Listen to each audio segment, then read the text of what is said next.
Okay, ladies and gentlemen, welcome to this episode of Riding Shotgun with Charlie. This is one of our pit stops that we are recording at the Otis Technology booth at SHOT Show 2026. And my guest right now is none other than Ryan Cleckner, who is an author. He's got a bunch of books, right? A few. You've got a few. Yes. Right. Your newest book is Advanced Long-Range Shooting? It is. And your old book is regular long-range yes, shooting. regular version and advanced version. Yes. I had to hold back the advanced stuff. I couldn't sell it all in one book. Right. This is what they say. You can't give them everything at the same time. Correct. Because then you got to have a follow-up book. All right. So tell us about you. Tell us about long-range shooting. Doing my research, and I love having a show. Research is watching YouTube. So I'm doing research, right? Mm-hmm. But you shot a mile offhand? No.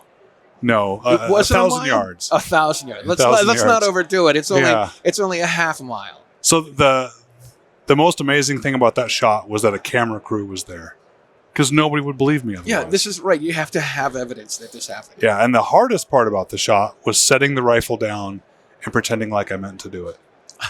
Sitting down, walking away, and not acting surprised. Can you believe that happened? Right. Yeah. Oh my God. That was out at Texas Triggers. It was with Colby Donaldson. He was the host of Top Shot. Yeah. And you were on Top Shot too, right? Yeah, I was one of the experts. I was never a contestant. I was the sniper expert. They'd have come in and teach things. And that's how I got to meet Colby. And we're out at his ranch, and they were shooting the Barrett 50 cal, and they were having trouble hitting the target. And I think they were all afraid of it. And it was part to say, come on, guys, I'll show you. It's not that bad. It's not that big a deal. And I picked it up and shot and hit the 1,000-yard target and walked away like I meant to do it. Oh, my God. I'll never try it again. This is how you go out on top. You got to be a good ender. Yeah, you got to stop. Yep. That is awesome. Well, how you spent time in the military, right? I did. Yeah, I was in 1st Ranger Battalion. I was a sniper and then the sniper team leader there, and left while it was still fun. There you go. Got out, went to college, became an attorney, and now I work in the gun industry with a bunch of different things.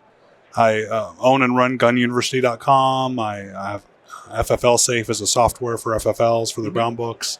I write books, do videos, things like that. That is so cool, man. That is quite the career that you got for yourself, which is fantastic. Yeah. All right. So tell us how do you get into long range shooting? Because shooting long range is not something I necessarily know about. Mm-hmm. I remember reading. I'm a handgun guy. Okay. Don't take it the wrong way. Mm-hmm. And the first book that I read was an old Jeff Cooper book. Yeah. And they talk about bullet drop, and I'm like, wait, the bullet goes up and then it comes down, or does it go straight? And whenever I see people that are on TV and they're trying to recreate some sort of a shooting or something, they pull out some sort of a laser and they're like, here's where the bullet goes. And I'm like, does it really go that way? It doesn't really go straight, does it? No, it drops immediately. Yeah. So the second the bullet leaves the barrel, it drops. Gotcha. It doesn't rise. It doesn't rise. Okay. No. Is it bows rise when you shoot bows, right? No, they drop too. They drop too? So here's what happens is... This is old technology I'm reading So the about. bullet traveling from you to the target travels in an arc. Okay. The distance from the ground gets greater, and it goes up and like throwing a football.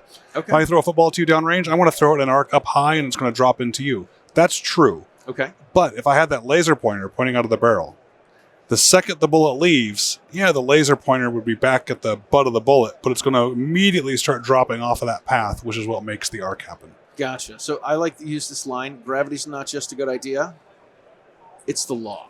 Oh, yeah. The law of gravity. Yeah, so things drop immediately when they leave the barrel. They only travel in arc because we aim higher. That's it. Gotcha.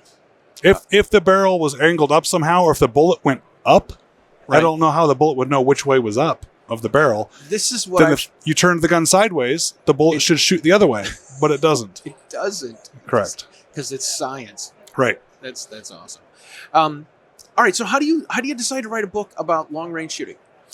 Well, I wanted to write a book before I died because I thought that's just something that seemed neat to do as a bucket list item. Yeah. And I was in-house at Remington 10 years ago and left Remington and was just thinking about going out on my own as an attorney and said, I'll write a book. And I don't know what you're supposed to write about, but people tell me to write about what I know.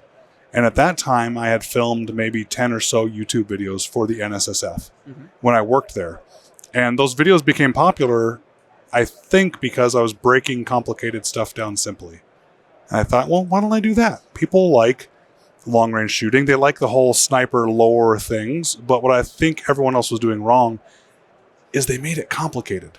Most sniper instructors, long-range shooting instructors, at some point through their lessons talk about how smart they are, how great they are, how complicated it is, all this mystique and voodoo that goes along with it, almost like to protect the small community of people that could do it from everyone else that couldn't. Gotcha. And my theory is it's not that hard. So you say you don't shoot long range, but the bullet doesn't know how far it's traveling when it leaves your gun. Right. So I pull the trigger exactly the same at 100 yards as I do at a mile. I don't do a special mile-only squeeze to the trigger versus a 100-yard squeeze, right? I don't try to be more accurate or less accurate at any distance. It's the same fundamentals. It's just starting to understand ballistics that allows you to compensate for the distance that makes it fun. Gotcha. Well, I always tell people when they start talking ballistics, that's the time for me to be like, hey, listen, I'm going to go get another drink. I'll be right back. And then I never go back because that's way too much science for me. Like way too much science. I think people make it too complicated. So I don't know if you know who Eric Cortina is. He's a great long-range shooter. He's the coach of Team USA for shooting, holds all these titles. One of the things that I teach that he adopts, which is a compliment to me, is I tell people to turn to triangle. And we talked about this yesterday at the range day. And turn to triangle means stop caring about the spin of the earth and the humidity and just stop. You turn the scope to here and you hit the target. Great. I don't care if your turret had shapes on it. If you need to turn to the shape triangle to hit that target, then write it down in your notebook that next time you want to shoot that target, turn to the triangle. So stop overcomplicating it. I think people do that to feel good about themselves. Do you reload? Are you into reloading? No, I would feel like a mad scientist in the basement. And That's the same I'd as blow something up. That's the same as a lot of these long-range shooting guys. Is they love to geek out on the minutia, and none of them want to hear that it doesn't matter. But they want to geek out on it, and they want a chance to get into the numbers and get into the minutia and get into this. And you know the PRS, the Precision Rifle Series, that's the big long-range shooting competition that goes on now. The guy that just won last year. So the whole year of all these shooting competitions, these guys shooting these really tiny targets, moving sometimes at long range, he won shooting factory ammo. Wow. So you don't, proper fundamentals, understanding what needs to happen, and learning how to ignore all the things that don't need to happen, I think is the trick. Right. So it's not the hardware, it's the software. Correct. That's a good point. Yeah. So the spin of the earth technically matters when you're shooting far enough. But if you're sitting there worrying about the spin of the earth, you're going to jerk the trigger more than the spin of the earth is going to make a difference. What if you're a flat earther? Does that matter? It does. It does. Some of the math goes out the window if you're a flat earther. Okay. Yeah. It makes it simpler. You just don't have to take those things into account. Yeah. Right. All the other planets are round, but ours is flat. Correct. So I haven't spent any time long range shooting. Like I said, it's not. It didn't interest me when I became a gun guy because I was interested in handguns. But I do have a couple rifles. I have done the Appleseed shoots. I don't know if you're familiar. I am. All right. Very cool. So I've done 3 of them. And the first time I qualified, so they have the marksman, sharpshooter, and rifleman, and I qualified as an Englishman. All right. Yeah. If July 19th, 1775 depended on me, we would all be drinking warm beer, driving on the left side of the road, and have bad teeth. So if you dropped your gun during the shoot, would you be a Frenchman? Right.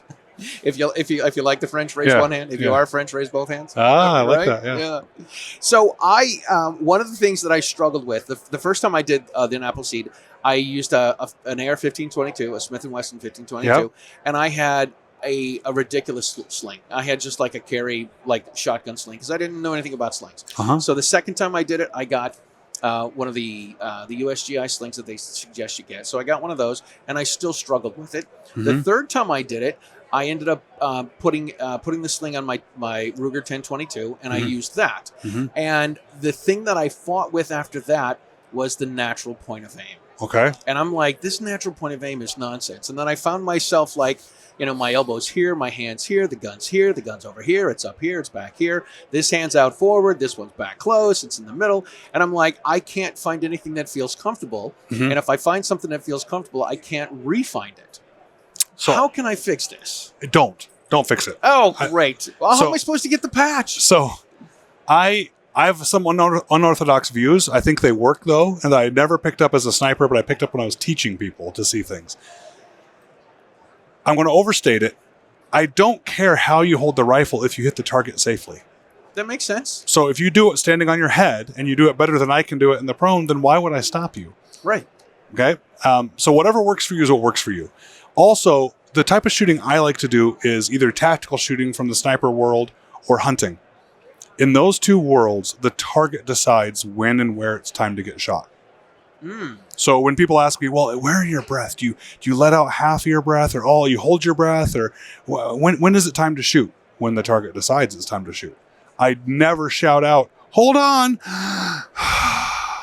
and then shoot. Right? I shoot when the target decides. Yeah. I never decide I'm going to be shooting on this flat, perfectly flat range with a nice place for me to lay down because the target decided that I might need to shoot it while I'm hanging off the edge of a rock on the side of a hill when it's across a canyon. So I don't believe at all in the exact hand position, exact cheek position, exact anything. I get that that's the target in the bullseye world. That's just not my thing. Right. So I believe whatever works for you. And I think natural point of aim is crucial, though. Natural point of aim to me is whatever position you can get in where you're not controlling the gun. So imagine the worst shape, rusty, bent barreled gun you could find at a garage sale somewhere. That gun will outshoot you. If I put that into a vise on a concrete block and I bolted it down and I had it fire a group without you holding it, it will do better on its own than if you were holding it. Because anything we do imparts error. So if it can shoot 1 minute of angle, 1 inch at 100 yards, and your accuracy adds an extra half inch per 100 yards, those compound on each other and it gets worse and worse. So the more muscle you have in the system, the more you're forcing the shot to happen, the more you're doing that thing where you go a little bit left, right about now, and you jerk the trigger. That's all the things that make you fail. So I believe in natural point of aim is you get in whatever position you can get in to where the rifle naturally wants to rest and point in that direction. And then shoot it by disturbing it as little as possible. Well, I'm gonna do another Appleseed this year, and I'm gonna read your books, and I'm gonna pray that I get a patch. And if I do, when I go up and get my patch, I'm gonna say, listen, I owe this all to Ryan Cleckner and his 2 books on long range shooting and advanced long range shooting, because you said all this stuff is crap and none of it matters. I appreciate it. You can blame me if it doesn't work out too. I'm going to take full responsibility myself. Yeah, I do think you're obviously onto something. The gun does what it's going to do.